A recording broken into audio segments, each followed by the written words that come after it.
இதை வரலாம் பார்த்துட்டு நினச்சிருப்போம். பாப்பா வேறு ஸ்கூலுக்கு போகிறதுக்கு அந்த வெயிட்டிங்க அங்கே போய் அந்த கிராஸ் பண்ணுறதுக்கு. ஆமாம், வண்டியெல்லாம் 100 தானே வரும், அதனால் நம்ம வந்து இது நடிக்கக்கூடாதுல்ல. ஆமாம், பார்த்துட்டு தான் நினைக்கிறேன். இந்த தலைவர் போவார்.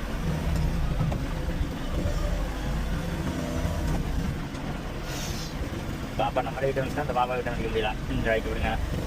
இது வந்து படிப்புறமா இருந்துச்சு. இப்போ வந்து மூட்டை இது வேறுங்க பாலத்தை மங்களாக ஆகிடுச்சு.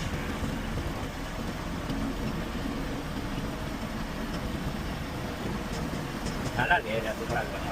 மலை சார்ந்த இடம் இருக்கு. அதை வந்து வெட்டி ஒரு நாளைக்கு தான் வெட்டி எல்லாத்தையும் எடுத்து வச்சுருவாங்க. என்ன பண்ணுறது, நம்ம என்ன பண்ண முடியும்? பண்ண வேண்டிய வேலை பண்ண மாட்டேங்கிறாங்க. நம்ம ஏதாவது பண்ணணும்னா நமக்கு தானே ஆப்பர்ச்சுனிட்டி கொடுக்குறாங்க.